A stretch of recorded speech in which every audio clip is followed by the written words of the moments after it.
Hey, good morning. Bill Pollock here at MissouriNet.com. Let's talk baseball. Let's talk Cardinals and Royals. What an opening day. Listen, if you had tickets for opening day and you were a little late, stuck in traffic, or couldn't get out of work and get there in time by 3:15, you showed up by 4 o'clock, the game was basically over.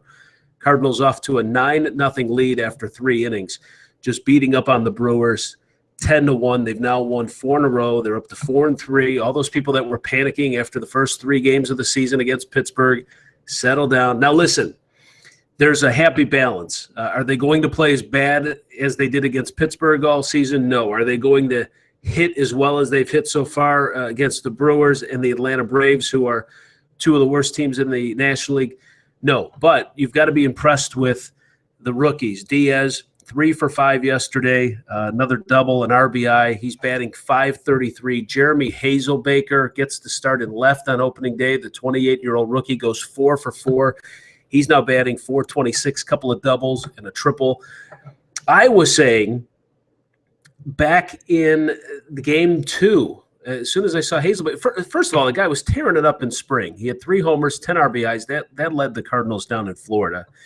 And I'm saying get this guy in the lineup and get guys like Matt Adams and Moss, leave them on the bench. And let's get some young guys in there that are going to produce. Put Holiday at first and get Hazelbaker in left and let these young guys duke it out. And that's exactly what Mike Matheny has done. And I think they've given a boost to this offense. So real good start here for the Cardinals in this series.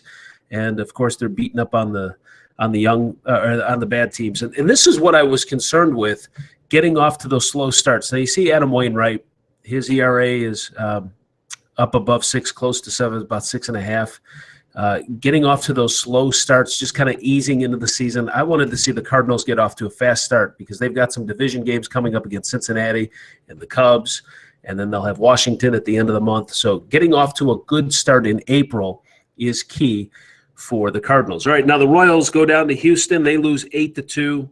Astros, they've got some big bats. Colby Rasmus with a 2-run bomb in the first inning off Chris Young. Now, listen, I may have missed something, and if I did, I want you to tell me. But the way that Ned Yost had to set up this pitching rotation, because I don't think there were any setbacks. But the reason or why he had to set up his rotation the way he did with making Chris Young basically the number 2 starter has cost them 2 games. Now, I don't know if Yordano Ventura would have been any different, but you figure Edinson Volquez, your number 1, Yordano Ventura, your number 2, but he does not have Ventura as his number 2 starter. Why? Well, because he's a hothead. And you look at the 2 games that he would have started in. It would have been Game 2 of the series against the Mets against Noah Syndergaard, and there was talk, would there be payback? Would there be retribution for Syndergaard throwing over Alcides Escobar's head? So I think Ned Yost had that in the back of his mind and said, you know what, let's not put the ticking time bomb on the mound. So instead they go with Chris Young, and they get beat bad by the Mets with Syndergaard. Not saying Ventura would have pitched better, but Chris Young is not a number 2 guy. He's a number 5 starter, let's be honest. And then the way the rotation sets up, you have him coming back on the Astros opening day. So you know that team is going to be pumped up. They're going to be excited, ready to go. And instead of having a guy that you can lean on like Ventura because of his temper and you don't know how he's going to react, he has to go to the veteran again. So the 2 losses have come because you've got Chris Young in that number 2 spot in the rotation. And like I said, now maybe there was some adjustments. Maybe I missed something over spring training as to why the rotation got skipped off, but I think that's the reason why. And again, you'll let me know if I'm wrong on Twitter at Missouri Sports. You never let me know when I'm right, but you certainly give it to me when I'm wrong. So maybe I missed something with Royals spring training, but Ventura should be the number 2 starter, and that's the reason why the Royals basically handed a couple of losses to themselves just by where they've got Chris Young in this rotation. So he's going to be a big concern. Can he go the whole season? He's certainly not a number 2. And like I said, he's a number 5 guy.